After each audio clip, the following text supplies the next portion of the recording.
Carte sur table. Une émission proposée par Hype FM.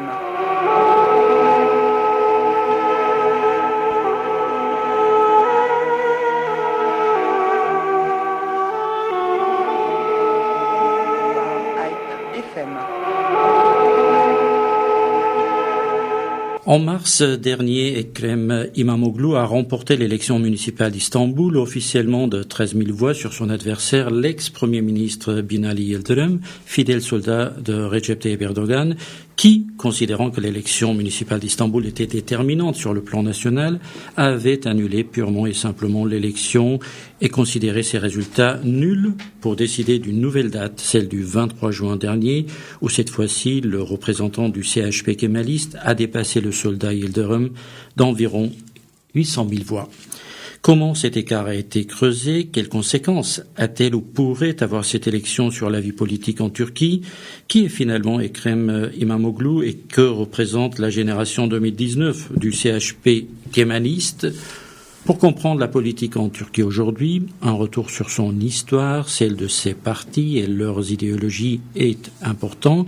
C'est pourquoi nous avons invité l'historien Fabrice Monnier, spécialiste de la Turquie du 19e et 20e siècle et qui revient d'un voyage en Turquie. Bonjour, merci d'être avec nous.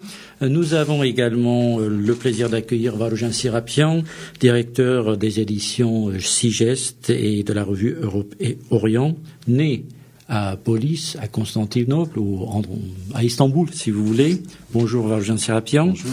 Et dans une deuxième partie, nous parlerons de l'élection du nouveau patriarche des Arméniens de Constantinople et du Locum Tenens d'abord.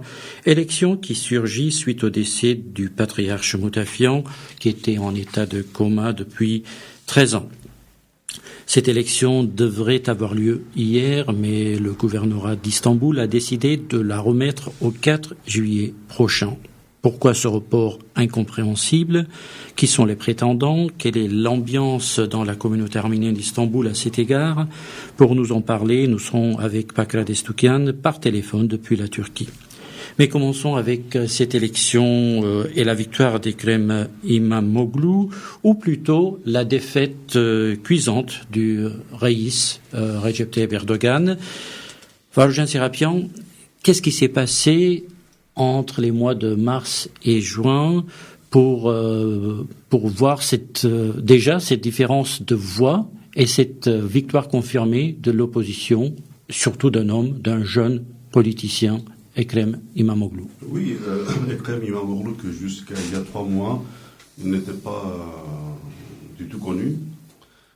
C'est un maire d'un district d'Istanbul, qui compte 39 districts maintenant.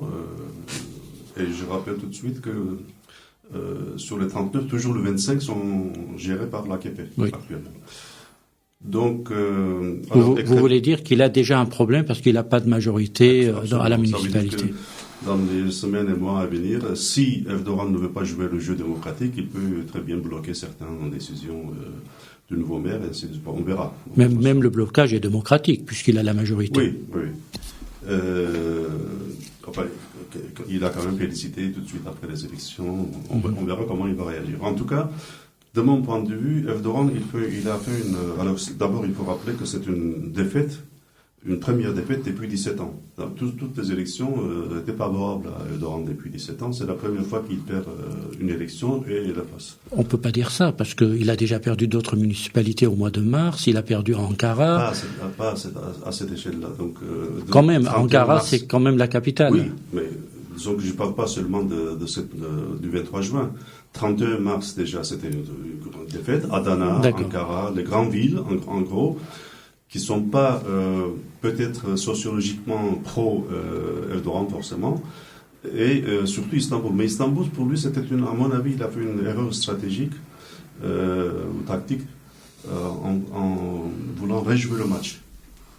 Bon, il a perdu la face parce qu'il avait dit si on perd Istanbul, on perd la Turquie. C'était ça son slogan. Donc en perdant ça, il a dit il faut refaire en pensant qu'il allait changer la donne. Alors que non, contrairement, comme vous disiez, C'était à l'époque 13 000 voix, maintenant c'est presque 800 000 voix, c'est énorme. Donc on ne peut même pas parler de triche ni rien. Donc c'est bon. Deuxième chose que je voulais quand même ajouter, c'est la population, les électeurs turcs, ils donnent quand même une leçon de démocratie, même à nous, aux Européens. Ici, on a l'habitude de dire élection piège à con, en gros. Et là, ils ont montré que non, ça veut dire une élection, si on est mobilisé, ça peut basculer un résultat acquis, entre guillemets, d'avance. Donc, Erdogan, il n'avait pas calculé ça. Et maintenant, après, on va revenir plus en détail, si vous voulez. J'ai constaté 2 ou 3 raisons de cette victoire, de ce basculement. Et on en parlera après, politique, économique, sociologique. D'accord. Alors, moi, je voudrais voir également avec vous, Fabrice Monnier. Vous êtes rentré de Turquie juste avant l'élection, mais vous étiez là-bas pendant la campagne. Est-ce que on sentait une effervescence, une sorte de vengeance, une sorte de revanche, je dirais, dans les rues d'Istanbul? Quel était le climat électoral? D'abord, bonjour, merci de m'interroger sur ce que j'ai pu voir à Istanbul, mais qui est restreint au centre de la capitale. Et ce qui m'a frappé, c'est finalement une faible effervescence de la population. Quelques meetings électoraux en plein air, des haut-parleurs, des distributions de tracts, mais une foule bon enfant qui passait, qui ne s'arrêtait pas. Du moins, c'est l'impression que j'ai eue. Et également dans les quartiers centraux, les quartiers assez musulmans de la capitale, comme par exemple à Fatih, on n'avait pas du tout l'impression d'une grande mobilisation. Les murs n'étaient pas couverts d'affiches. Il y avait en fait une vie quotidienne qui se déroulait comme d'habitude. Donc, les gens probablement avaient fait leur choix déjà, je pense, n'en pensaient pas moins, mais ne jugeaient pas utile de se rassembler pendant la campagne. Est-ce qu'on peut considérer quand même que Istanbul, c'est un cas à part en Turquie. Évidemment, si on compare surtout avec l'est du pays, une démographie différente, une sociologie différente. Est-ce que les Istanbuliotes en avaient marre de ce régime autoritaire, non pas d'un point de vue religieux ou pas religieux, mais l'autorité même d'Erdogan? Est-ce que vous avez senti ça dans vos conversations avec les habitants d'Istanbul? En réalité, tout dépend du quartier où vous vous trouvez dans Istanbul. Les quartiers centraux, les quartiers historiques comme Beyoğlu, Taksim, Şişli, en fait tout autour dans l'Istanbul, dirais-je, du 19e siècle, du 20e siècle, vous n'avez pas le sentiment que les gens s'étaient mobilisés. Ils sont dans une ambiance occidentalisée. Dans ces quartiers-là, vous voyez qu'il y a que l'alcool, vous pouvez consommer de l'alcool, vous voyez rarement des femmes voilées, vous voyez des foulards un peu, pas énormément. Mais dès que vous quittez ces quartiers occidentalisés du centre historique et que vous allez alors dans les banlieues périphériques, quand je dis banlieue, le mot n'est pas adéquat puisque c'est bien ça reste la ville. Vous l'avez rappelé, le grand nombre de districts qu'il y a. Istanbul est une ville immense. Là, vous constatez quand même que l'ambiance est très différente. Sans parler, par exemple, si vous remontez dans les quartiers religieux comme Fatih, ou si vous allez encore un peu plus loin vers Eyüp, vous voyez que même que là, l'ambiance est tout à fait différente. Donc Istanbul est une ville contrastée. Un touriste ou un occidental qui s'y rend, s'il ne quitte pas les quartiers historiques du centre, eh bien il n'aura pas du tout l'impression que c'est une ville très musulmane. Mais si je franchis ces limites, alors là, l'impression sera effectivement très rapidement tout à fait différente. Alors, Valjean Serapian, voyons aussi le rôle des minorités, parce que Ekrem İmamoğlu a eu un discours très ouvert. Il n'est pas allé au confrontement à l'affrontement avec Erdogan. Il n'a pas durci le ton. Il n'a pas, me semble-t-il, fait du populisme de bas étage. Il est allé sur les idées, sur l'ouverture. Il a même parlé des Juifs, des Grecs, des Arméniens. Il les a remerciés aussi après. Donc, quel a été le rôle des minorités dans cette élection ? Vous avez tout à fait raison. Paradoxalement, İmamoğlu a joué un peu comme il jouait Erdogan, mais pas maintenant, il y a 15 ans.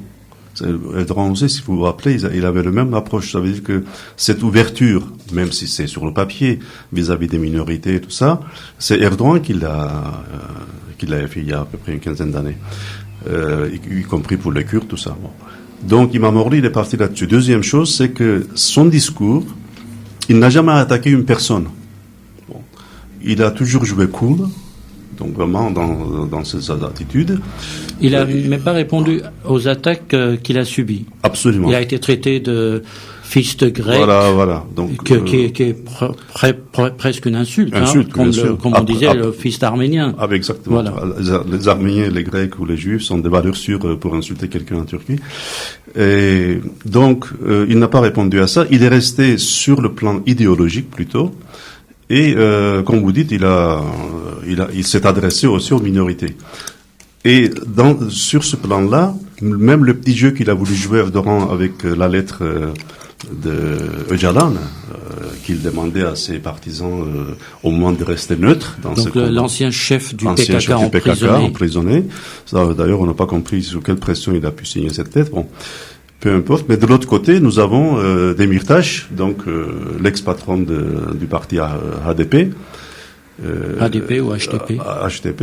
Et donc, lui, par contre, il a dit qu'il fallait soutenir İmamoğlu. Il a fait un appel, sachant que Cumhuriyet Halk Partisi, donc CHP, le parti de İmamoğlu, était pas forcément pro-kurde. Alors justement, vous avez fait un parallèle très intéressant. Erdogan est arrivé avec cet esprit d'ouverture, l'ouverture vers l'Europe, l'ouverture vers les minorités.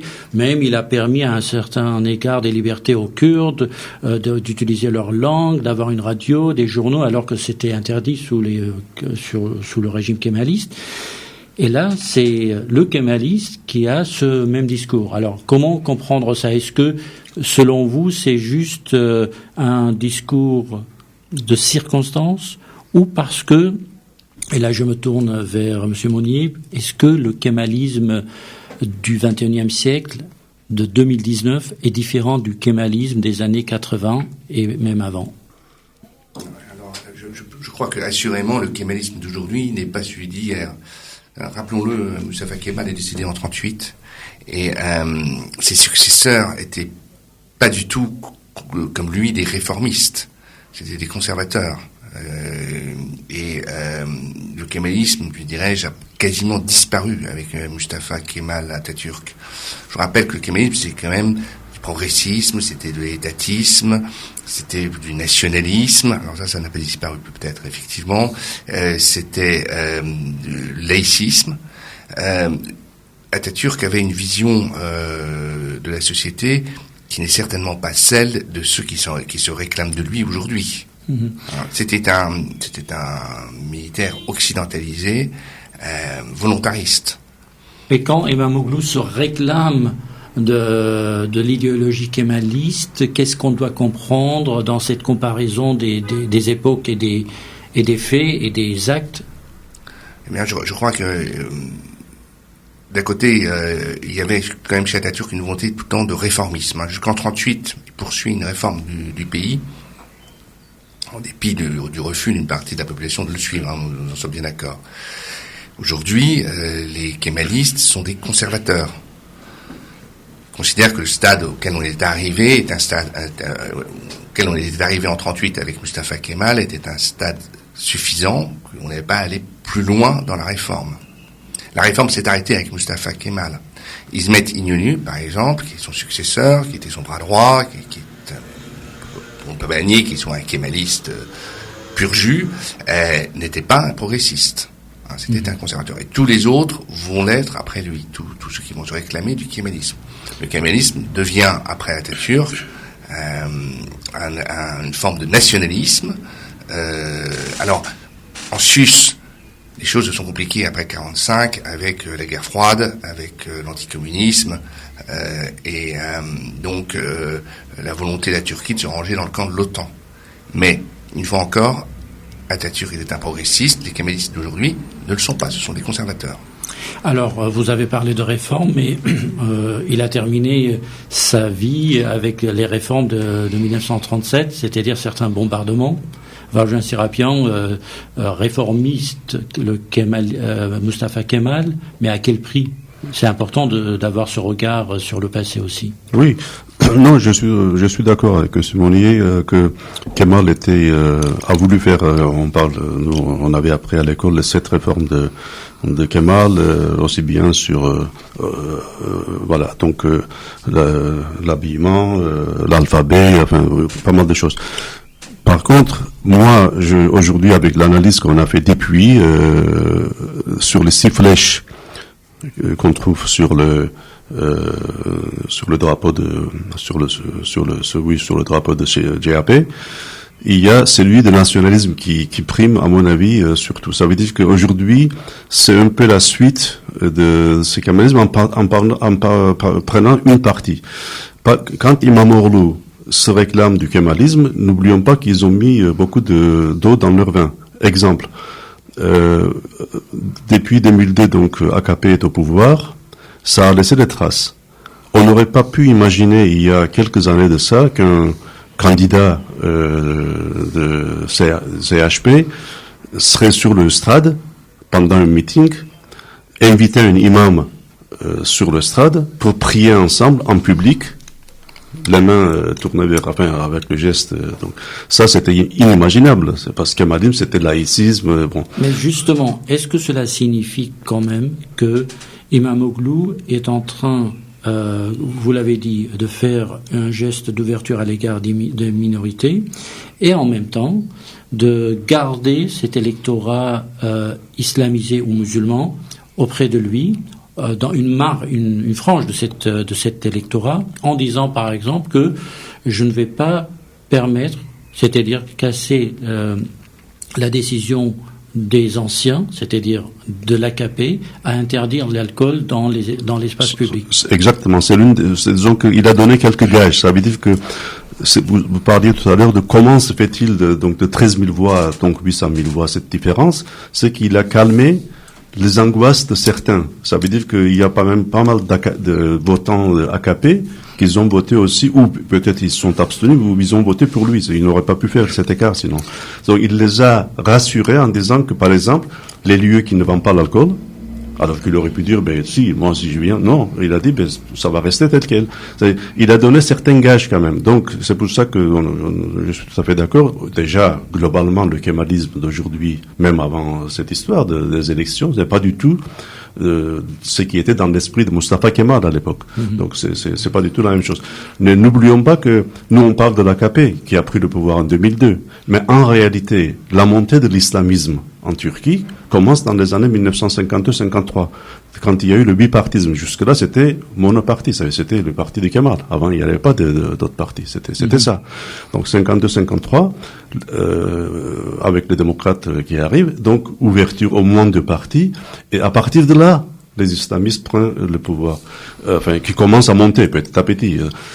Ça prend des années, mais il y a un livre d'ailleurs là-dessus, islamisme turc, publié chez l'Harmattan.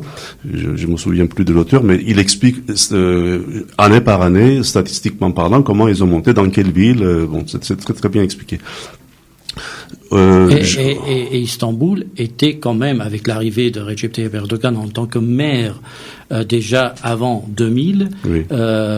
Il était quand même le maire d'Istanbul, et cela signifie que cette ville était, Monsieur Mounier le disait tout à l'heure, en dehors du centre historique, eh bien il y a un ancrage islamiste ou islamique. Bien sûr, parce que là aussi, il parlait de quartiers, disons, bourgeoises d'Istanbul, Şişli, Nişantaşı, Harbiye, Taksim, tout ça, Beyoğlu, Galatasaray. Bon, tout ça, c'est l'Istanbul moderne. D'ailleurs, si vous vous rappelez, dans le livre blanc que nous avions publié en 2004, Europe-Turquie, un enjeu décisif, on parlait de ça. Ça veut dire qu'on ne disait pas que l'Istanbul n'est pas moderne, mais c'est 2% géographiquement et démographiquement parlant de la Turquie.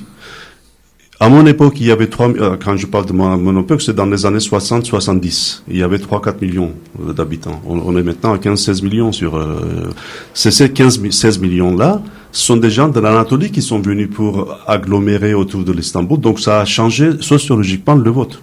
Alors, il y a un autre phénomène, c'est les fissures, peut-être pas vraiment visibles pour l'instant, mais envisageables au sein de l'AKP. On voit même que l'ancien président, Premier ministre, ministre des Affaires étrangères, donc Abdullah Gül, est en train de monter un parti avec Ali Babacan, qui semble être un moderne, qui a travaillé longtemps avec l'Europe, qui était aussi son ministre des Affaires étrangères. Donc, est-ce que on peut dire, même Davutoglu, il a écrit après un silence de 2 années un papier de, je sais pas, 15 ou 20 pages pour contester le pouvoir absolu d'Erdogan. Alors, qu'est-ce qui se passe au sein de l'AKP? Après ces élections, donc c'est un gifle pour Erdogan. Jusqu'en 2023, il n'y a pas d'autres élections. Donc, seul changement peut venir d'une dissolution du Parlement. Alors, cette dissolution, arithmétiquement, aujourd'hui, c'est impossible parce qu'il y a la majorité au Parlement. Sauf, comme vous dites, s'il y a déjà une partie de l'AKP, des parlementaires, se détache. Alors, quand vous dites arithmétiquement, c'est l'AKP qui fait majorité ou c'est avec le MHP. MHP, c'est un parti qui n'a rien à voir avec l'AKP en réalité. Et d'ailleurs, c'était aussi une obligation pour Erdogan. Il n'a pas trouvé d'autres alliés, donc il s'est rallié. Alors que c'est pas du tout. C'est les nationalistes. C'est les nationalistes extrêmes. Pur et simple. C'est le loup gris. Enfin bon, c'est Alparslan Tushkesh à l'époque. Maintenant bon.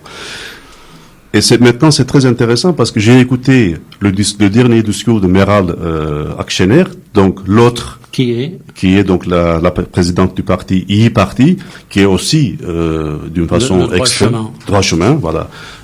Enfin, ils disent Parti, donc elle dit dans son discours, elle s'adresse directement à Erdogan. Elle dit aujourd'hui, vous dites que vous avez fait des routes, vous avez fait des ponts. Dit, mais avec les milliards que vous avez reçus, tout ça, c'est le minimum que vous auriez pu faire. Par contre, il dit, aujourd'hui, le peuple, il demande 2 choses. Travail et nourriture. İş ve aş istiyorlar. Il dit, donc, iş, c'est travail, aş, c'est vous manger. Bon. Et donc, il dit, ou bien vous nous écoutez, ou vous écoutez le peuple, ou vous dites, que non, je m'en fous, je vais continuer sur mon chemin. Si vous faites ça, il dit, sachez que nous n'allons pas continuer à vous soutenir. Donc déjà, mais elle a été dans une alliance avec Imamoglu dans cette élection. Dans cette élection, oui. Déjà. Donc, il y a ça. Il y a, comme vous dites, Abdullah Gül qui va former, sauf incident, en automne, son parti. Ça a été déclaré pour l'entrée, septembre-octobre. Donc on se prépare à 2023, c'est ça? Bien sûr.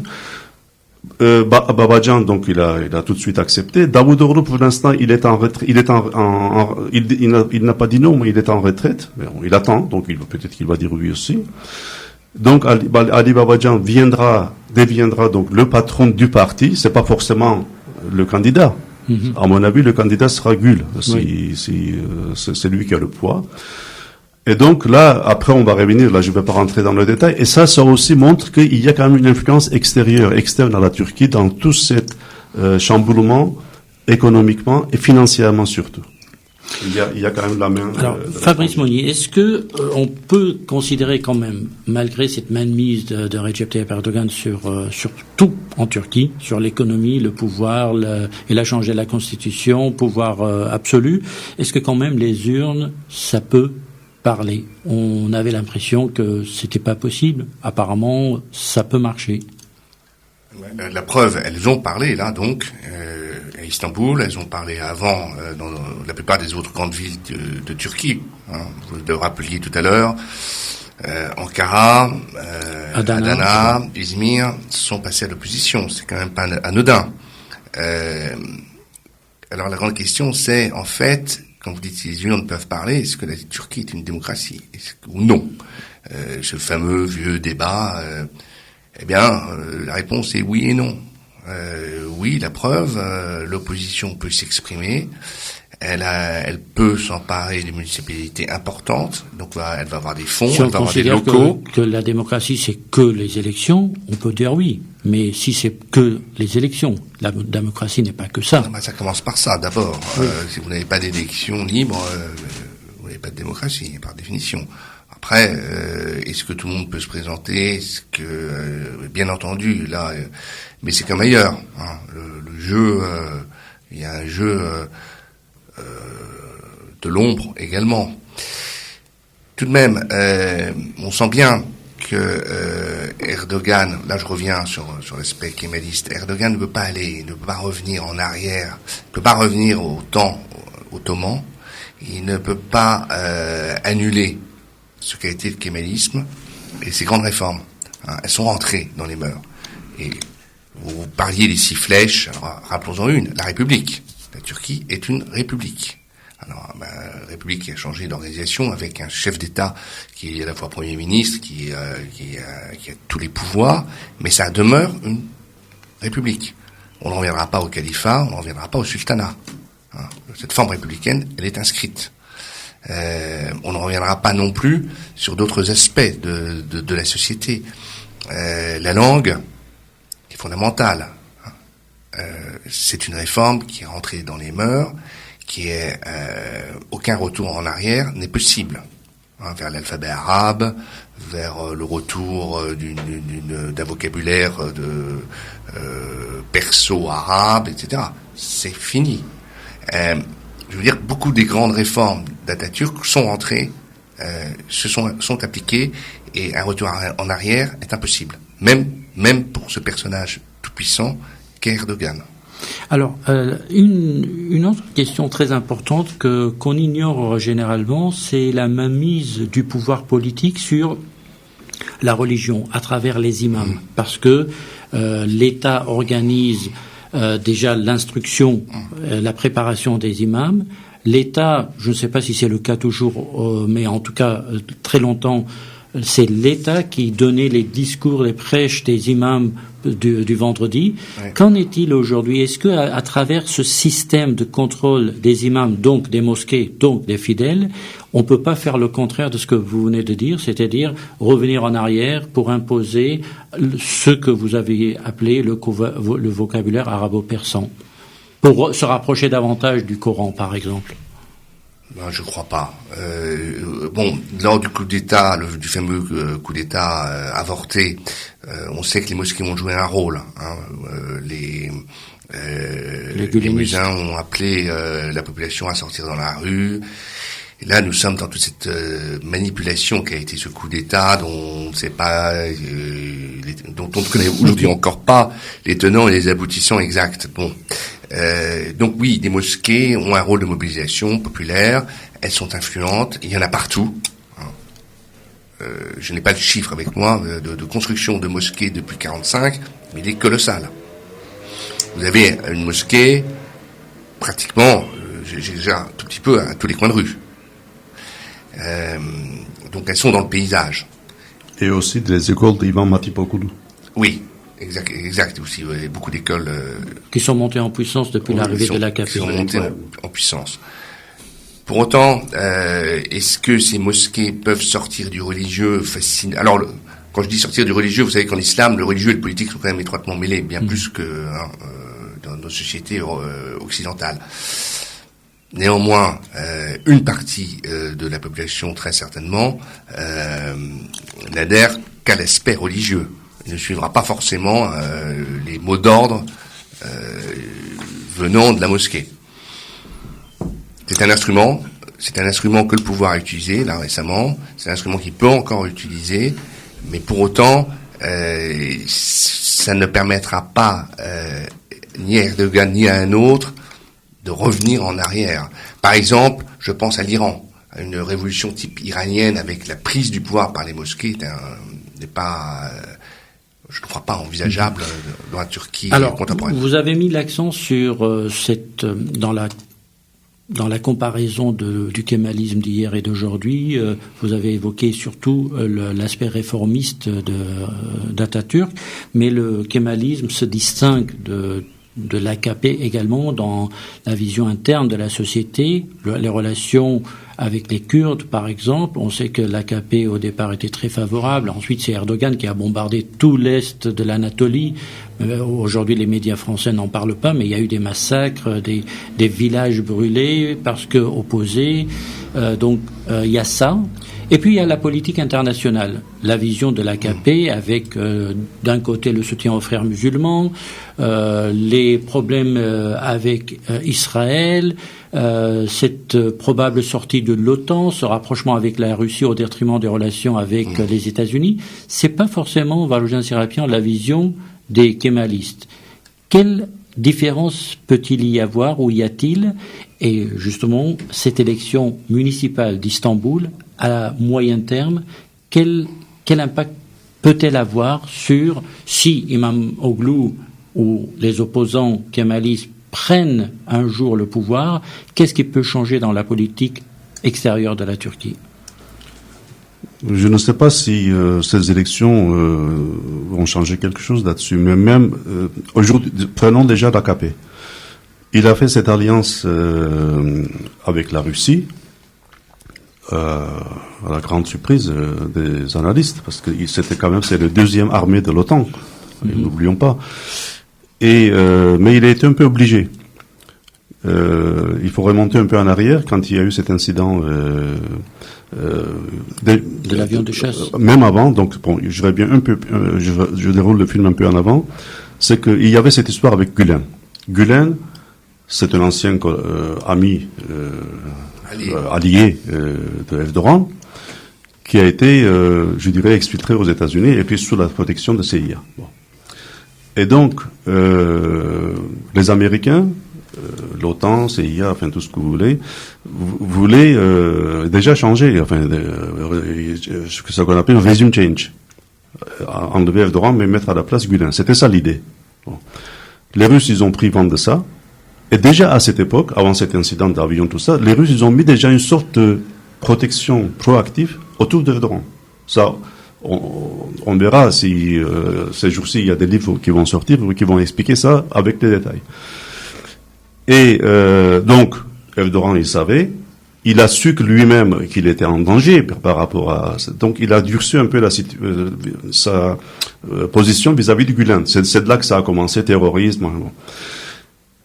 Il y a eu cet incident d'avion russe abattu. Alors, est-ce que ça a été provoqué? Parce que nous, on n'a jamais eu la preuve que Erdogan avait ordonné cette attaque.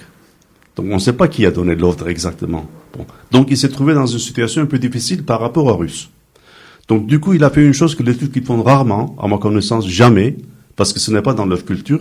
Il a fait une lettre d'excuse à Poutine. Il a envoyé une lettre d'excuse écrite.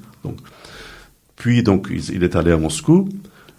Faut pas oublier, en attendant, la fermeture des frontières, le renvoi des entreprises turques de Russie, l'interdiction de l'importation de produits turcs, et l'économie turque était à un moment donné, c'était plus les meilleures années d'Erdogan.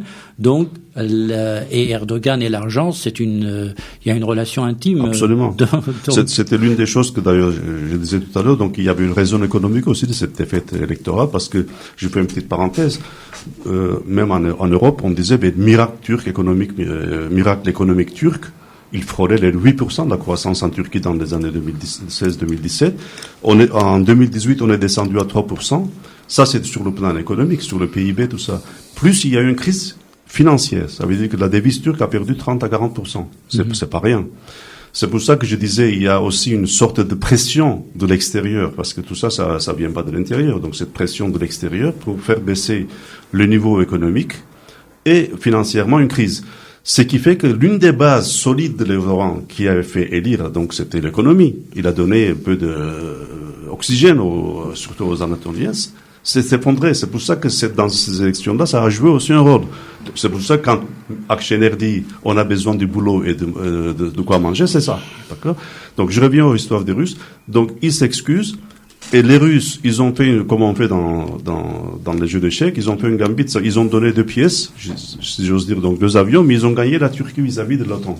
Aujourd'hui, la Turquie est dans une position vis-à-vis des Turcs, la Turquie vis-à-vis des Russes, en achetant par exemple les S-400.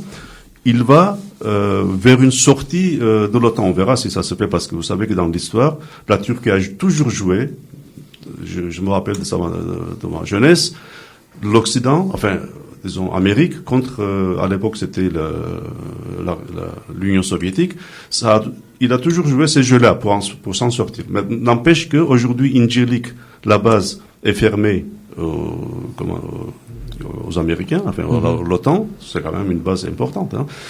Et pour l'instant, ils sont bien avec nous. Maintenant, si Erdogan s'en va, qui va venir à sa place? Qu'est-ce qui sera la liaison? Moi, de mon point de vue, ça sera plutôt une équipe pro-occidentale, soumis, si vous voulez, au marché mondial et soumis à l'OTAN. Donc, ça peut être ça la différence si Imamoglu ou d'autres, ou Gül vient. N'oublions pas qu'Ali Babacan, par exemple, dont vous parliez, c'est un nom de City de Londres. Donc, ce sont des gens qui étaient en attente. Ils n'ont jamais rien dit pour ne pas être inquiétés ils pourraient être allés en prison. Ils sont restés calmes. Et là, maintenant, s'ils se montrent en disant, on va fonder un parti, ça veut dire qu'il y a déjà un soutien préparé d'avance. On va voir ce que ça va donner. Donc, ce qui pourrait faire supposer que, au sein du Parlement, il peut y avoir des fissures qui peuvent favoriser probablement, à terme, une dissolution. Oui. C'est possible, c'est envisageable avant 2023? Oui. Alors, justement, l'image de Recep Tayyip Erdogan, Fabrice Monnier est ternie. Lui, qui a interdit ou qui a arrêté cette élection, annulé tout simplement les élections de mars 2019, il a provoqué une nouvelle élection, défaite mais cuisante pour lui. Donc aujourd'hui, il semble être affaibli à l'égard aux yeux du monde entier, non seulement en Turquie. Quelle pouvait être sa réaction, vous qui connaissez l'histoire et donc la psychologie des gens de pouvoir en Turquie, quelle pourrait être sa politique parce qu'en 2013, quand il y a eu les scandales financiers, c'était en 2013, oui. Non? Ou en 2013, oui. 13 décembre 2015, je crois. 15. Voilà, quand on a vu que son fils avait caché de l'argent, quand il y avait des millions et des millions ici et là, des corruptions, des faits de corruption.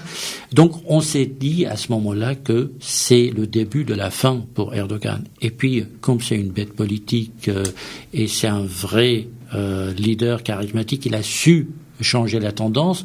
Est-ce qu'aujourd'hui, avec ce moment de faiblesse, il pourrait se préparer à quelque chose une sorte d'un saut en avant, peut-être favorable pour lui, mais en faisant quoi? Qu'est-ce qu'il pourrait faire pour changer la donne? Alors, j'en ai aucune idée. L'homme, vous l'avez dit, a de la ressource. À l'heure actuelle, son problème, je pense. Bon, il a perdu des municipales, l'opposition va s'installer et va se fortifier, certainement. Est-ce que son pouvoir est atteint? J'en suis pas convaincu. Il reste quand même, le Raïs, il reste au pouvoir à Ankara, et l'Anatolie est derrière lui.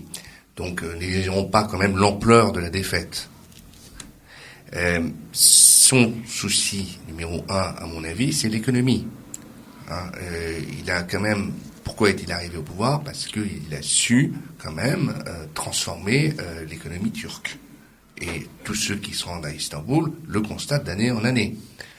Ou en Turquie. À Istanbul. À Istanbul. Mais ailleurs... En Turquie, non, il y a beaucoup de routes, de ponts, vous l'avez dit tout à l'heure, ont été construits. Le pays, de voies de chemin de fer, également, de trains rapides. Il y a incontestablement une réussite économique. Alors, à quel prix est-elle surpayée? Ça, je n'en sais rien. Je ne suis pas dans les vrais chiffres de l'économie turque. Mais en tout cas, il y a tout de même un enrichissement frappant du pays. Et personnel. Alors, personnel aussi, probablement, oui. Est-ce que les Turcs lui en veulent beaucoup de cela? Je n'en suis pas très convaincu. Avant tout, ils apprécient que leur niveau de vie se soit considérablement apprécié. Alors aujourd'hui, depuis quelques années, vous l'avez dit, là, avec cette dévaluation, avec ces relations difficiles avec les États-Unis, ça ne fonctionne plus. Ça fonctionne beaucoup moins bien. Et je pense que son avenir est conditionné par le fait qu'il réussira ou ne réussira pas à redresser la barre économique du pays. Il en a les capacités, je crois, donc ce n'est pas perdu. En ce qui concerne le reste, les questions intérieures, vous avez fait allusion à la question kurde. On espérait qu'il trouverait un modus vivendi avec cette minorité, il n'y est pas parvenu. Donc la répression, vous y avez fait allusion, a repris et se poursuit. Une répression très dure. Vous avez dit, les médias occidentaux n'en parlent pas, c'est vrai. Si vous êtes à Istanbul, vous lisez les journaux, il y a tous les jours des accrochages dans l'Est anatolien. Bon. Mais ça, les Turcs y sont habitués, ça fait depuis combien de temps? Depuis 30-40 ans. Ça ne changera pas la donne. Sa politique étrangère, c'est-à-dire sa relation ambiguë avec l'OTAN, peut-il en sortir? Ce serait un séisme géopolitique pour la Turquie. La Turquie a toujours eu besoin d'alliances, d'être dans les systèmes d'alliances. Alors là, je refais un peu d'histoire. La chute de l'Empire ottoman est due en grande partie au fait qu'il n'avait pas d'alliés solides. Jusqu'en 1913, et que quand il a trouvé un allié solide, c'était les empires centraux en 14, ça l'a conduit à sa déroute. Oui, mais après, quand Mustafa Kemal a eu cette alliance avec les bolcheviks... Kemal a toujours su, Mustafa Kemal, effectivement, vous y faites allusion, a su avoir des relations avec la Russie bolchevique de l'époque. Il en a eu aussi avec les Italiens, il en a eu avec les Français, il a toujours su, et ensuite, dans l'entre-deux-guerres, il a toujours voulu des systèmes d'alliance balkanique avec l'Iran, des systèmes d'entente, etc., avec ses voisins, être dans le jeu diplomatique, ne pas s'isoler. Si la Turquie sortait de l'OTAN, elle s'isolerait, elle ferait le contraire de ce qu'il a promu et de ce qui a été ensuite la politique de ses successeurs, être dans le camp occidental et être la principale armée de l'OTAN, le bassin méditerranéen, etc., etc. Je ne crois pas personnellement à une sortie de l'OTAN. C'est une gesticulation, mais ça finira par une négociation, parce que la Turquie isolée retrouve la situation d'autrefois avec autour des voisins qui ont des ambitions avérées sur une partie de son territoire. Donc vous pensez que la relation avec la Russie, elle ne sera pas permanente? Elle est tactique.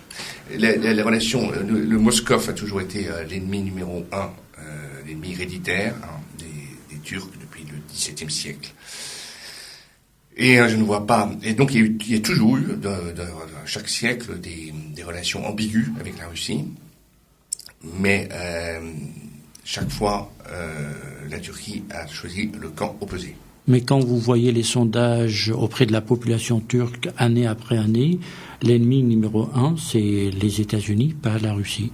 Non, c'est important quand même dans l'esprit des Turcs. Je dirais pas comme les Iraniens le grand Satan, mais en tout cas, s'il y a le représentant, le symbole de l'Occident anti-turc dans les esprits. J'ai pas ce sentiment-là. Peut-être que je me trompe complètement, mais les mémoires. D'abord, vous savez comme moi, en particulier. Proche-Orient, Moyen-Orient, les mémoires historiques sont longues.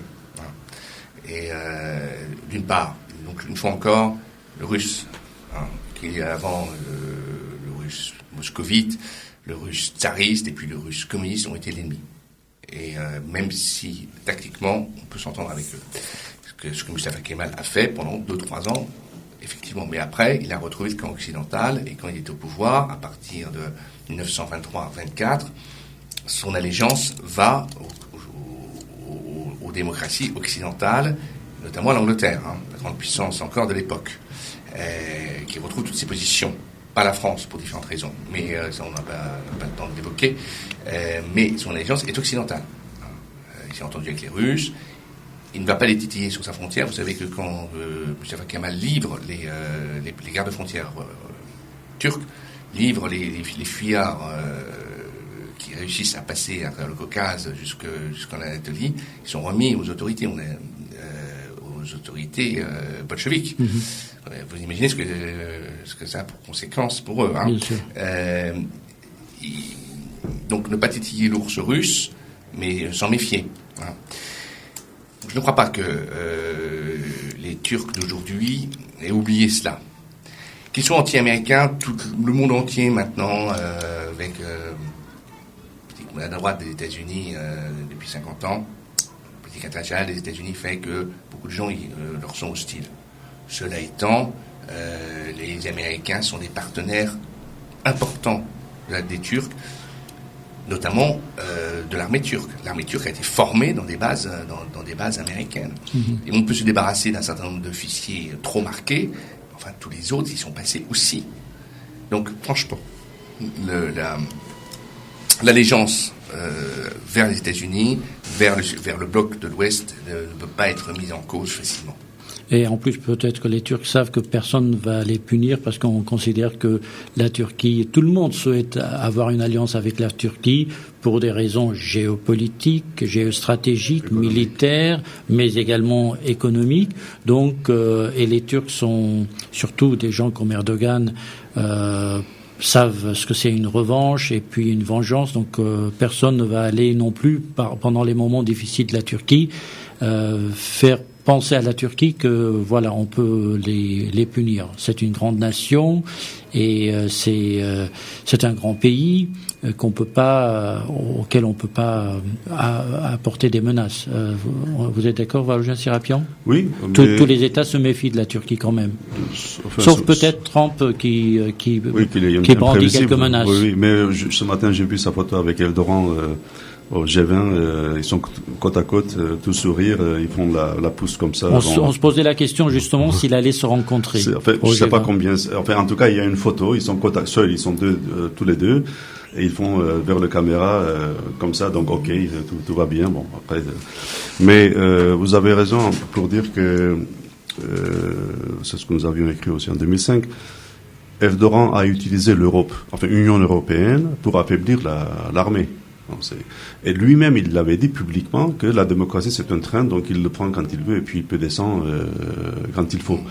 Et tout à l'heure, M. Monnier parlait de est-ce que c'est une démocratie ou dictature. En réalité, le mot qui a été utilisé souvent par notre ami journaliste Ariane Bonzon, c'est démocrature. Elle a inventé ce mot, donc c'est démocratie et dictature, donc c'est entre les deux, quoi. Donc voilà, ça c'est une chose. Maintenant, pour l'axe, pour les relations internationales, avant tout ça, il y avait un axe Washington, Ankara, Tel Aviv. Bon, cet axe-là ne marche pas très bien actuellement. Je suis tout à fait d'accord en disant que c'est tactiquement aujourd'hui, c'est des alliés de la Russie. Pour l'instant, l'axe, c'est Moscou, Ankara, Téhéran, qui n'est pas un axe naturel en réalité. Bon. Mais pour l'instant, c'est ça. Jusqu'où ça va aller? Mais les Turcs, ils sont des maîtres chanteurs incroyables sur le plan diplomatique. Ils jouent très bien, donc ils jouent là-dessus. Alors, comme on est dans un radio arménien, on ne peut pas ne pas parler non plus des conséquences éventuelles des changements d'Erdogan par Imamoglu ou autre demain sur la cause arménienne. Alors sur ce plan-là, je pense qu'on sera d'accord pour dire que rien ne changera sur le plan de la reconnaissance du génocide, tout ça, parce qu'il y a des lignes rouges en Turquie, que quel que soit le parti, que ça soit de droite, kurde ou pas kurde, ça reste des lignes rouges insurmontables. Une de ces lignes rouges, c'est le livre d'Ariane Bonzon qui a été interdit de certaines librairies, je parle de ces jours-ci, oui. Parce qu'il évoque justement le génocide arménien, donc par crainte de ne pas perdre du marché voilà. Et d'avoir des attaques de toutes sortes sur ces librairies, les libraires préfèrent tout simplement, où ils sont sous pression pour enlever ces livres qui parlent de génocide. Je comprends très bien parce que nous-mêmes, nous avons été confrontés à ça. Certains de nos livres certains éditeurs turcs ont voulu le traduire en turc Et nous avions donné même les droits gratuitement pour qu'ils puissent le faire, sachant qu'ils n'ont pas beaucoup de moyens. Eh bien, ils n'ont pas pu le faire parce que s'ils le faisaient, ça serait soit la prison déjà pour eux, ou bien pas du tout, pas la possibilité de commercialiser les livres. Donc ça reste quand même. Alors, l'histoire avec les Kurdes, ce qui rentre d'ailleurs dans la pensée kémaliste, ça veut dire que Vatan Birdir Parçalanamaz, donc la nation c'est uni, donc on ne peut pas le séparer, donc voilà, ça c'est une chose. Il y a Chypre. Aussi, on n'en a pas parlé, mais vous savez ils sont des velléités sur le gaz entre la Méditerranée, entre la Chypre et la Turquie. Il y a évidemment de la reconnaissance du génocide arménien. Tout ça, ce sont des sujets qui vont pas, de notre point de vue, ça va pas changer qui ce soit. Mais je vais peut-être vous étonner en disant que c'est une pensée personnelle et même partagée dans notre Institut Chobanian en tant qu'analyse de la Turquie. Globalement, je préfère avoir en face de moi, je parle en tant qu'Arménien, Erdogan, avec qui je pense qu'on peut parler, discuter, que un gars de chez Cumhuriyet Halk Partisi, kémaliste. Le CHP. Voilà, parce que toute l'histoire des minorités, surtout minorités non musulmanes, je parle d'Arméniens, Grecs et Juifs, dans l'histoire de la Turquie, avant ou après Kemal, donc sous son l'attitude du CHP, c'était par exemple, on parle d'Ismet Inönü, tout ça, en 42, c'était toujours quelque chose de très dur vis-à-vis de ces minorités. Monsieur Monnier. Oui, ce que je veux dire là, soyons clairs. L'idée de Kemal, c'est un État-nation. C'est la négation des minorités. Et le refus de tout ce qui n'est pas turc, tel qu'il l'envisage, et tel qu'il même il le définit. C'est une définition qui est lente et qui donc conduit à nier l'existence de minorités, que ce soit musulmanes ou chrétiennes. En cela, vous avez raison, un kémaliste refuse même qu'on évoque d'évoquer cette question. Pour lui, c'est un non-sujet, officiellement. Alors que, effectivement, entre guillemets, ceux qui se réclament de partis islamistes, eux, ne nient pas les minorités. Par contre, ils les insèrent dans un système de soumission, millet, ottoman, et en cela, les minorités ont droit à une existence. Oui. Hein, on leur reconnaît à une existence, puisque la religion, même, la charia, leur reconnaît cette existence, à condition, évidemment, que ces minorités respectent restent dans les clous. Restent dans les clous. Voilà. Donc, effectivement, vous avez là deux visions qui sont tout à fait opposées.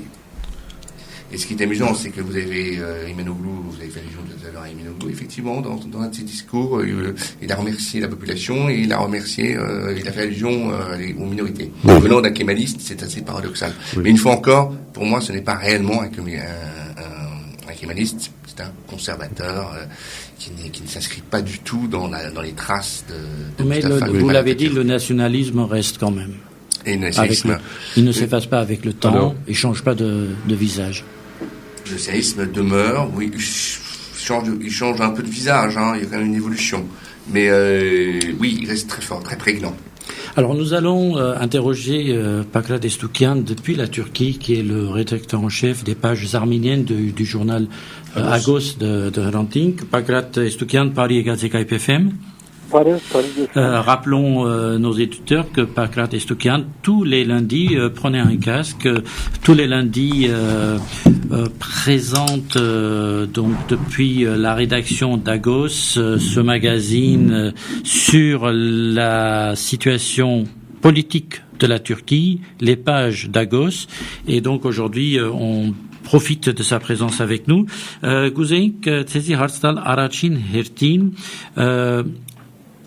Որքանով հայերուս համար նպաստավոր է ոգեշնչող է նոր քաղաքապետի Իստանբուլի նոր քաղաքապետի հաղթանակը Վստահ եմ որ Իստանբուլի նոր քաղաքապետի ընտրությունը փոխանցակ քաղաքի մեջ ուրախության ալիքն ստեղծած է եւ հայ համայնքն այդ ուրախությանն անբաժան չէ քանի որ հայերն կարևոր մեկ մեզամասնությունը քվեարկեցին ի նպաստ ժողովուրդը հանրապետական գուսակցության տեխնազու Էկրեմ Իմամօղլուի թեմ, անոր ընդդիմացիվն էր այս ընդրության, իշխանության թիմած։ Թեմը սիկ ինվաստ, սերգուզեք։ Ինվաստ, այո, անոր ինվաստ։ Այո, Իմամօղլուի ինվաստ չէ։ Իմամօղլու ընդդիմացիվ էր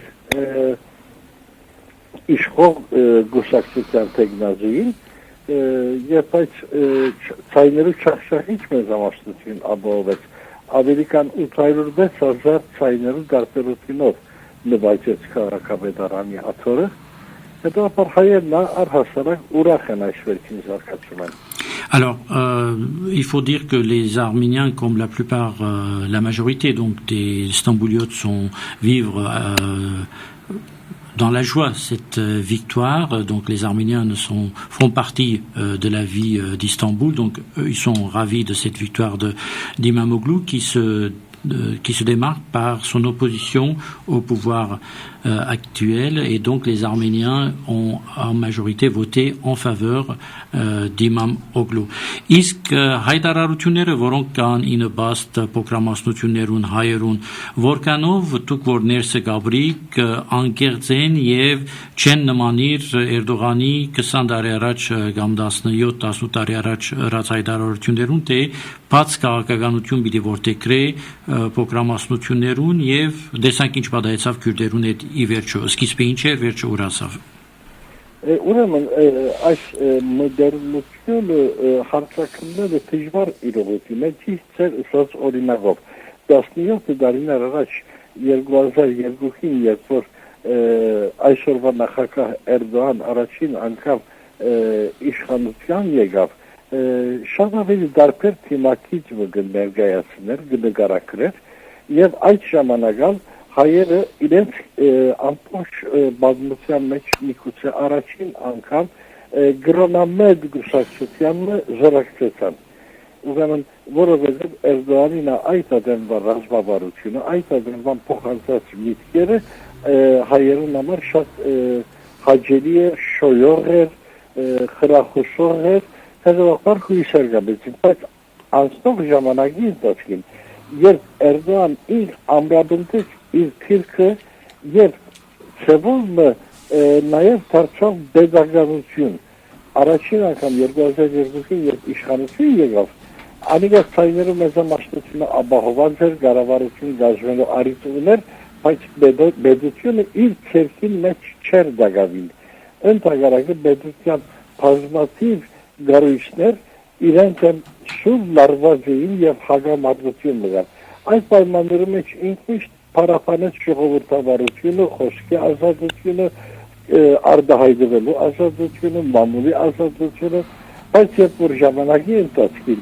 քայլ առ քայլ ինք բեդության բոլոր մրցակցները իր ցերքին մեջ հավաքեց, ամբողջովին փոխեցված ժողովրդությունը եւ վերածվեց բռնադիրության ներկայացուցիչի։ Այսօր Էրդողան բռնադիրության ներկայացուցիչն է, քանի որ երկրի մեջ այլևս բացի ժողովրդականության նաև վերացած է նախագահական վարչամեքենայի համար անհրաժեշտ եղող ուժերու զանազանությունը, օրենսդիր մարմինը, քորձակիր մարմինը եւ քադարանը նախաբեր ամբողջ հանրապետության շրջանին ծևոմը իրար մե անչադին։ Հիմա այդ անչադությունը չկա։ Միշտ այդ ծևոմը չագերդի կորտոզեն գուզեն, որովհետեւ վերջի վերջո այս երկրի մեջ քադական համագարկումը միշտ քաղաքականացած է, կամ քորձակիր մարմինը միշտ հնարավորված է խորհրդարանի մեծամասնության, անորոշ չագերդավոր գործեն, բայց գխոսին այդ զանազանությունը գար իսկ այսօր լրիվ վերացած է։ Alors, est-ce que on peut faire confiance à la sincérité d'Imamoglu, son discours d'ouverture vers les minorités? Donc, difficile, nous dit Pakratis Toukian, de vérifier cette sincérité sur l'ouverture.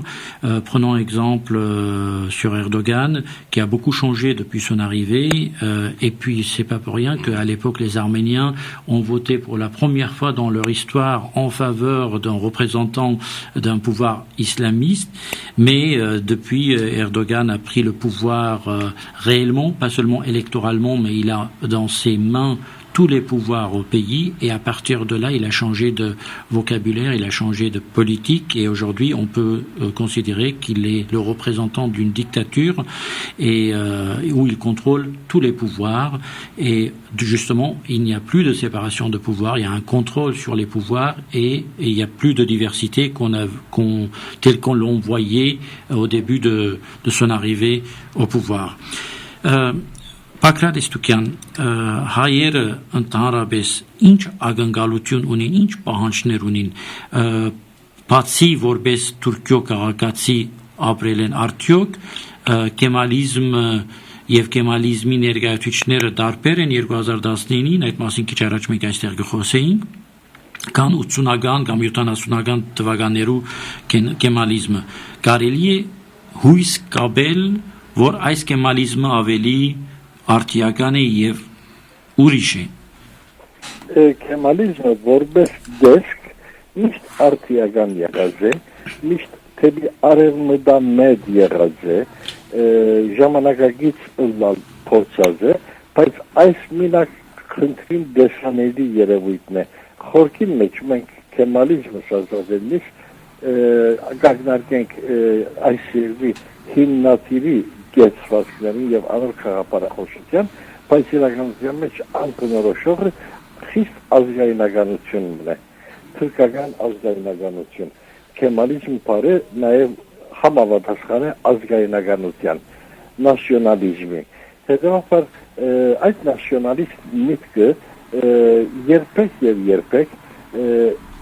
իր հիմնական դար ընդունած թուրքերեն դուրս ոչ մեկուն բանը գրնա խոստանալ ազատությունների բերումով եւ հավասար քաղաքացիության իրավունքների բերումով։ Այդ բոլորը միայն ցավագերբություններ են ենթահողի վրա միշտ քերիշխողը նացիոնալիզմն է, ազգայնականությունն է։ Թուրքիան որովհետեւ բազմազգի գայշրության մնացորդացին վրա հիմնված ազգային բեզություն նորմալով ցավավորվեցավ 1920-ական դարերի վերում եւ մինչեւ այսօր այդ հոգեբանությունը գվիր է։ Այսօր այդ հոգեբանության թեմ գլխավոր առարգությունը գուքա քրդական ինտիմատիվ շարժումն եւ անոց քաղաքական խաղապարախոսություններ են, որոնք գբախանչեն առանց թուրք ըլլալու երկրի հարազատ քաղաքացին ըլլալ է կոյացած իրավունքները, այսինքն քաղաքացիի հավասար իրավունքները, որ ազգությունով ըլլա։ Այդ առումով հայերու կարևոր մեկ մասն այսօր այդ կուսակցության հագում ունեցած է։ Վերջին ընտրությունները ապացույց եղան, որ հայերու մեջ թեպի այդ կուսակցության ցայներ փոխանցելու հագումը շատ բարձր է։ Բայց վերջին քաղաքապետական ընտրության ժամանակ որովհետև այդ կուսակցությունը ինք թեկնածություն էր եւ որբեսի նախագահ Էրդողանի դեմ ավելի հզոր ալիք մկոյանա, իրենք ալզորակցեցան հանրապետական գուշակցություններով, այսինքն կեմալիստներու թեկնածուին, այդպես է որ այդ մեծ հաջողություն արձանագրվեցավ։ Դուք հայտարարություն կատարած եք վերջերս ասելով, որ չարյաց փոքրակույնն է Իմամօգլուն հայերուս համար։ Ճիշտ է, այո, այդպես կդիտենք։ Որովհետև ինք չվարանեցավ Թոփալ Օսմանի գերբարը իր բաբերը համարելու։ Donc le kémalisme թորներն ենք ասելու չվարանեցավ Թոփալ Օսմանը ցերասպան մնե թե բազմաթիվ հայերու, թե բազմաթիվ սերձովյան շրջանի հույներու ոչրակորցն է, այսինքն մարդկության դեմ հանցագործություն գազարած գերբարն է, որ կեմալականները կամ ազգայնականները այդ մարդը գփարապանեն, հերոսիմը գվերածեն, ինքալ գցայնակցի անոնց։ Donc, selon Pakrat Estoukian, le kémalisme, oui, certes, a toujours été moderne, mais seulement en apparence, parce que la caractéristique première du kémalisme, c'est le nationalisme, et le nationalisme, justement, comme vous le disiez, Monsieur Monnier, tout à l'heure, n'a jamais changé, en réalité, et ne peut rien promettre aux minorités, si ce n'est par des paroles. Alors, parce que le kémalisme, c'est la construction d'un État-nation qui se poursuit, donc c'est une idéologie qui se poursuit, et la première menace qui peut frapper cet État-nation, ce sont les Kurdes, à qui on refuse de marquer leur identité, de vivre leur identité en tant que Kurdes, et les Arméniens, si dans le passé ont voté ou ont collaboré avec le parti pro-kurde, le HDP, mais qui n'était pas présent à ces élections municipales d'Istanbul, donc ils ont porté leur voix en faveur du candidat.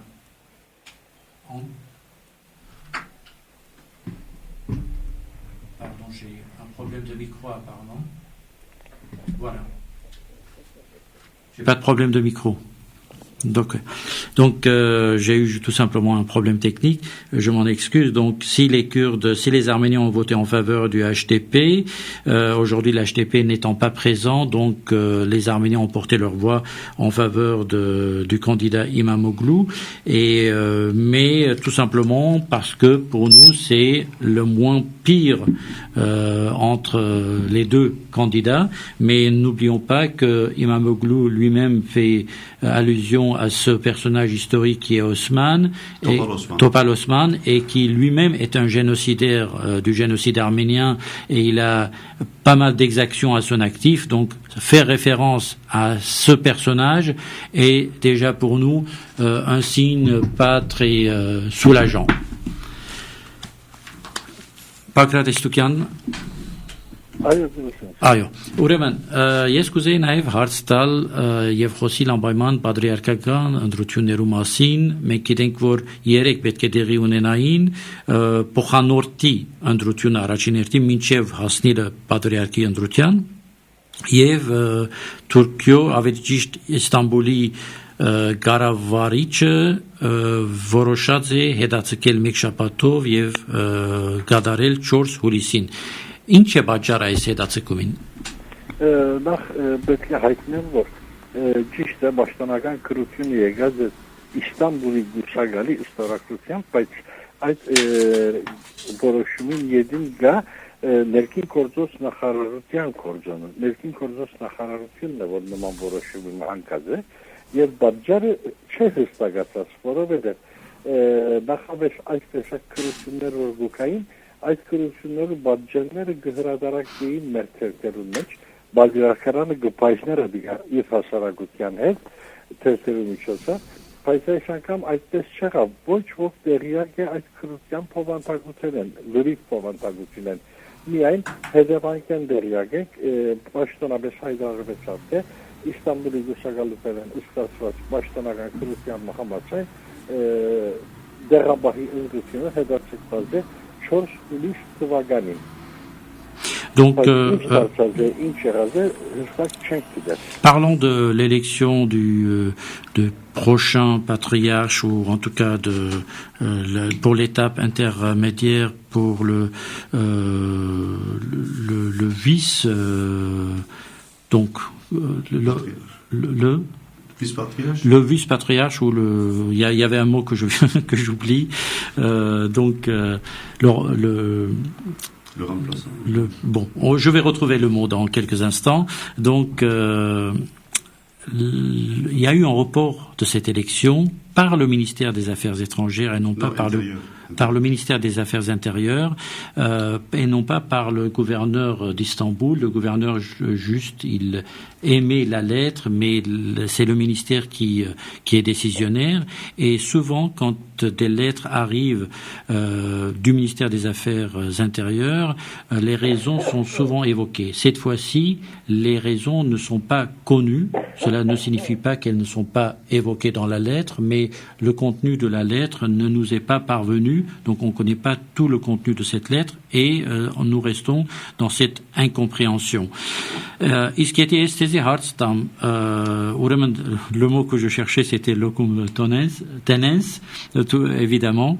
Donc եթե թեզի հարց տամ Պակրատ Էստուկյան, որ ըստ ցեզի ինչ է պատճառը, ինչ ներքին այս Իստանբուլի ներքին կյանքի մեջ հայության ներքին խոհանոցի մեջ ինչ հարցեր կան, որ կրնան պատճառ հանդիսանալ այսպիսի հետաձգումի։ Եթե այս հարցին ամենախստակ պատասխանը փորձեմ տալ, պիտի ասեմ անջարագություն։ Մեր համայնքի անջարագությունը, մեր համայնքի հետսեդե գարկալույց ըլլալու, իր ամբողջականությունը եւ մտածելու կարողությունը գործընթացած ըլլալու պատկերը։ Թե ինչ համար այսպես կսեմ, որովհետեւ մենք այս գործընթացի համար, այսինքն բادرակի ընդդության գործընթացին համար մեր ցերկին ունի շատ կարևոր փաստաթուղթը։ Այդ փաստաթուղթը կոչվի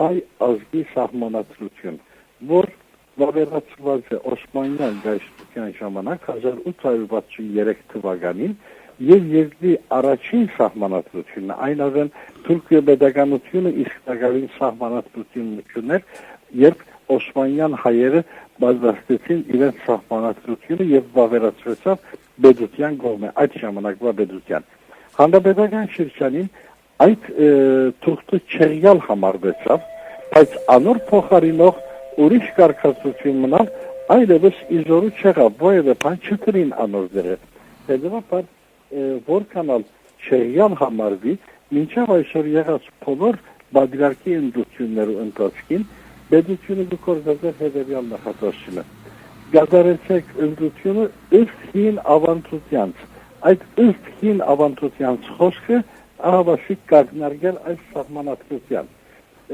Բայց այսօր սահմանադրությունը այլևս մենք է որ գոտնագողենք։ Օրինակի համար նախաբեր պետությունը ցածյալ միջամտեց մեզի թերացնելով, որ անպայման պետք է դեղաբահ ընտրեք, որովհետև մեր դրոնական ժողովը որոշած է հոգ չէ առանց դեղաբահի փոխանցով գդանիկ պատրաստի ընդությունը։ Սա մեր կանոններով ոտնագողումն էր մեր կողմը կատարված։ Եվ իդ ցավալի է, որ պետությունը ուղղելու ստիպեցավ մեր կողմած զանցարությունը։ Donc la raison principale de ce report, en tout cas des problèmes que nous envisageons, auxquels nous faisons face, c'est notre désorganisation et notre incapacité à réfléchir par nous-mêmes. Parce que quand il y a des problèmes de constitutionnalité et donc quand les autorités turques nous disent faites ces élections selon les traditions, c'est-à-dire selon la constitution que vous avez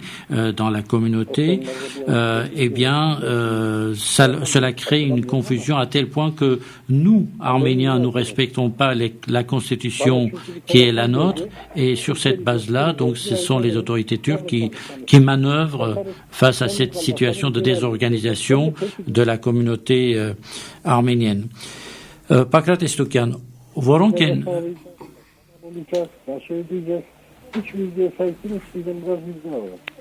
Pakrat Estokian, մեզի հետ եք։ Այո, գուզեի ցեզի հարց տալ, որոնք են հիմնական տեխնազուները։ Մենք գիտենք, որ առաջին տեխնազուն Ատեշյան Սրբազանն է, որուն շուրջ շատ խոսակցություն կա, շատ հավանաբար պետք է ասեմ ավելի թեմ խոսակցություն կամ կան նվաստավոր, բայց գտվի ըլլալ ըստ որոշ խոսակցություններու պետության տեխնազուն եւ կան մյուսները։ Կարելի է ներկայացնել որքանով ճիշտ է այսպիսի բան լսել եւ ասել, որ հայ եպիսկոպոսը թուրքական պետության տեխնազուն գրնալալ։ Գարցեն թե այդպես այդ խանգամանքը անցանք, adică մինչև այսօր կարելի է ասել, մինչև մոտ անցյալ, բادرը այդպես կերևել, որովհետեւ Արամ arkiyepiskopos Ատեշյան բոլորովին համագործիկ է նախագահին եւ նախագահի կողմից շոյված է այդ բادرը կբարձրել։ Բայց այսօր adică իրեն այդպես շատ օգտակար բادرը չի ներկայացնել այդ մեկ։ Երկրորդ այս պահուն կառավարությանն այլևս Արամ Սրբազանի գողքին գնալը բավական վիճելի է։ Գարձեմ թե Արամ Սրբազանը այլևս կառավարության համար շատ նախընտրելի տեխնազունը ըլլալ է գնա թատրազլալ։ Իսկ մյուս տեխնազուները։ Մյուս տեխնազուները հիմա մենք երկու հանգրվան չորունենք, նախ կխոսեինք դեղաբահության տեխնազու, բայց ավելի կարևորը բادرարկության տեխնազու։ Բادرարկության տեխնազու սովահն ունենք նախորդ փորձերն քաղելով այս բանը գսեն հիմնական 4 տեխնազուներ, որոնց մեկն է Արամ Ատեշյանը ինչպես դուք երկրորդը գրոնական ժողովի ադենավետ Սահակ Եբիսկոպոս Մաշալյանը, երրորդը Քերմանիո առաջնորդ Քարիքին arczepiskopos Պեկչյանը, որ նախաբես 2 տարի առաջ այս քաղաքի մեջ դեղաբախ ընդրված էր, եւ չորրորդը Հայաստանի Գուգարաց թեմի առաջնորդ Սևու arczepiskopos Չուրջյանն է։ Սավարյանից անոնցը որ մեկը ավելի շատ շանսեր ունի եթե հարցնեք, ես կգեսեմ որ չեր ագնարգազին նման Արաբ Սրբազանի անունը բավական մաշած է։ Իսկ Սևու Սրբազան Չուրջյան բավական հրեդոր հատկություններով օժտված հոգևորականն է, ինք որ Իստանբուլ կա եւ ժողովուրդն հետ շփում ունի, ես կգարտեմ որ բավական հեղինակություն պիտի ունենա ժողովրդի մոտ եւ բնականաբար հագումները պիտի ուղղին տիպի իրեն, բայց այժմ արդեն իրեն թեմ արկել կլալու համար փակ թրներու յետին ահագին աշխատություն գտարվի, այդ աշխատությունները մանավանդալ գարավարության շրջանակներում թեմ ոևէ տեխնազում անբադեղ դարձնելու ուղղությունով մշակված քարոզչություններ գլսենք, հետևաբար տեխնազումները կորձերը բավական դժվար դիդլան։ Donc, à ce jour, en parlant de Aram Ateşyan, il faut dire que c'était l'archevêque choyé même par le président de la République Erdogan et par le pouvoir, mais à ce titre, ses jours en tant que favori du pouvoir sont comptés, car il commence à poser un problème aussi au pouvoir turc. Le deuxième candidat, si on parle des autres candidats qui a des chances, c'est Sebou Chuljian qui est en Arménie, mais qui a une autorité assez importante et qui pourrait autrement poser un problème parce que c'est un homme qui a une autorité, qui est capable de séduire parce qu'il sait s'exprimer, il sait se rapprocher du peuple. Et à Istanbul, on n'aime pas trop ça, donc il y a une campagne de lobbying à son encontre pour qu'il ne puisse pas venir s'installer au patriarcat d'Istanbul. Donc voilà les deux principaux prétendants. L'autre, c'est Sahak Mashalian, le troisième, qui est à Istanbul et qui est le président du conseil ecclésiastique du patriarcat. Et puis le quatrième, c'est Karekin Bekcian, qui est l'archevêque des Arméniens d'Allemagne, qui lui a été récemment élu Lokum Tenens à Istanbul, mais pour des raisons qu'on ne va pas détailler aujourd'hui, a été renvoyé en Allemagne. Donc cette élection, ce jour-là, c'était il y a 1 ou 2 ans, n'a pas été validée par les autorités. Վերջին խոսք Պակրատես Տուկյան, արդյոք կարելի է ասել, որ համայնքը համախմբված է, կարելի է ասել, որ այս պատրիարքական ընտրությունները խնդիր կհառաջացնեն գաղութեններս եւ արդյոք կարելի է ասել մեկ կամ մույս բադրիարքի կամ եպիսկոպոսի ընտրությունը որպես բադրիարք կրնա առավելություն կամ տերություն բերել մեր համայնքին, որովհետև մենք գիտենք, որ այդտեղ կան եկեղեցական խնդիրներ, բայց կան նաև սեփականություններու խնդիրներ եւ գիտենք, որ երբեմն սեփականություններու շուրջ շատ մտին այսպես ցալքեր կան անհայտ այդ կալվածներու վաճառք, սեփականաշնորհում եւ այլն եւ այլն։ Ինչ կրնափոխել մեկի կամ մյուսի ընտրությունը այս առումով։ Շատ բան կրնափոխել, որովհետեւ սաբահն այս համայնքը մեկ կողմեն որոշ հարստություններու դրացավ վերջին տարիներու ընթացքին, բայց միշտ կողմենալ գարկ հաստատություններ շատ լուրջ գնդեսական խնդիրներու հետ թեմանտիման են եւ մեզ համար պետք է մեր լիցական կարողությունները մեկտեղել եւ բոլոր հաստատություններուն այդ մեկտեղված են բաժիններ հատկացնել, բայց ներկա դրության մեջ կոզը այսպես չի ընթանար, ընդհանրապես այն եկեղեցիները, որոնք հարստացած են, անոնց բարիչները իրենք աղայի վերածած են Եվ դժան որ իրենց շնորհներով ժողովուրդը իրենց երախտաբարդը այս կամ այն դրոցին օժանդակեցին ուսելով։ Սա անիմաստ բան է, այսինքն ազգին հարստությունով գարդն անհատներ իրենց թակավորություն ստեղծած են, որ շատ դքեր բազգեր է։ Այս կորզունտացը գրնա կարգավորվել հեղինակավոր բادرարկումը ազգին բեդը գոչումը արդարացնելով։ Եվ գարդն արամայից շուզոլա։ Շնորհակալություն. Donc la communauté sur le plan, qu'est-ce qui peut faire la différence entre l'un ou l'autre candidat en cas d'élection? Donc la communauté, nous dit Pakrates Toukian, a reçu ces dernières années des propriétés. Donc la richesse de la communauté, donc en termes d'avoir et de patrimoine, voilà, s'est enrichi, mais en même temps les institutions, surtout les écoles, se sont affaiblies.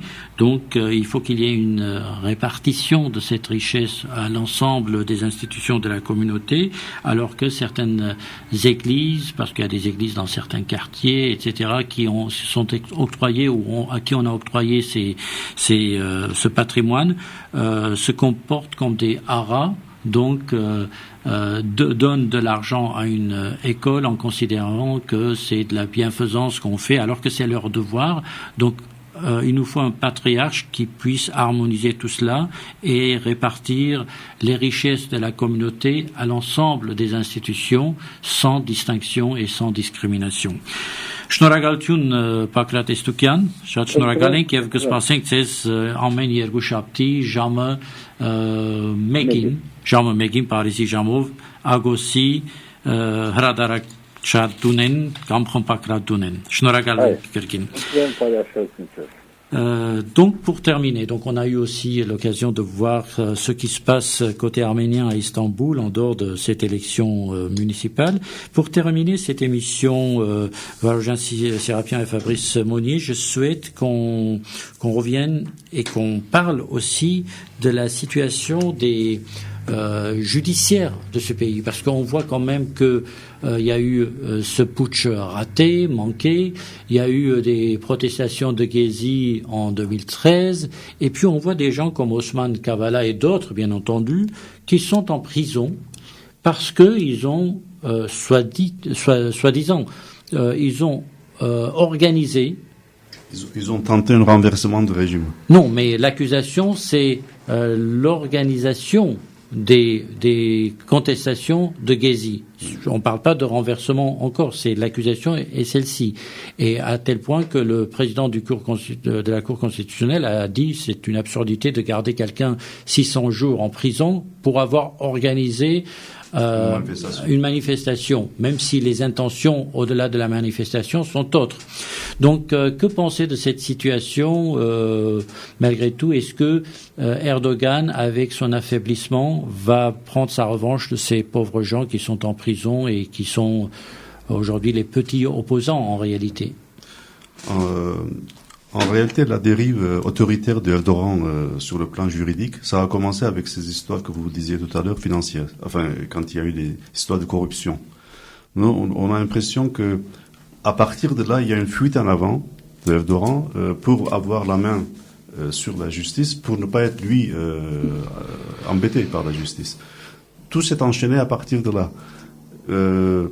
Un petit parallèle avec Netanyahou en Israël actuellement, c'est la même chose. Donc pour ne pas aller en prison, il est en train de tout faire pour bloquer la justice. Bon, je ferme la parenthèse. Et donc vient là-dessus le coup raté du putsch de 2016.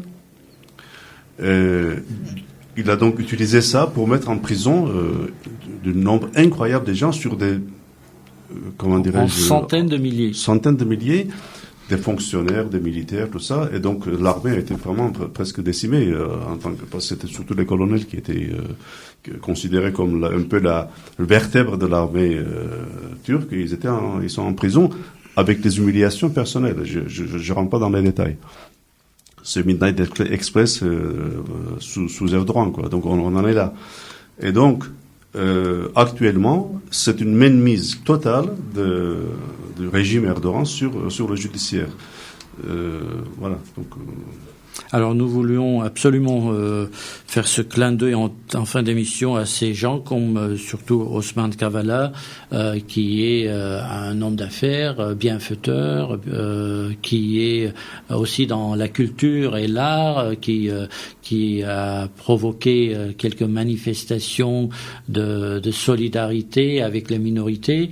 Et donc ces gens-là, et évidemment on pense à tous ces journalistes, certains condamnés à perpétuité, d'autres qui ne sont pas en prison, mais qui n'ont plus le droit d'exercer leur métier de professeur d'université parce que on a dit qu'ils étaient plutôt probablement gulenistes que erdoganistes. Donc voilà la situation. Ou s'ils avaient signé une pétition, par exemple, en faveur de quelqu'un, donc c'était suffisant comme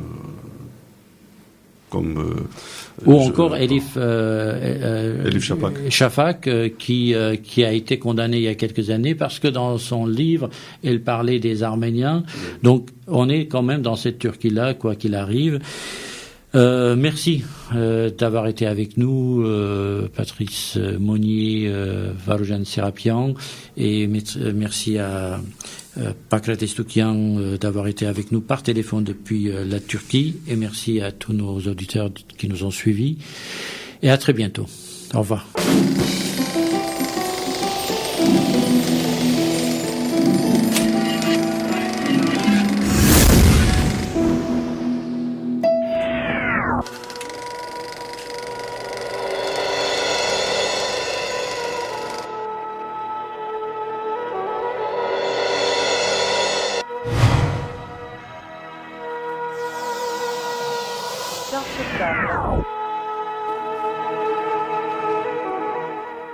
Une émission proposée par Hype FM.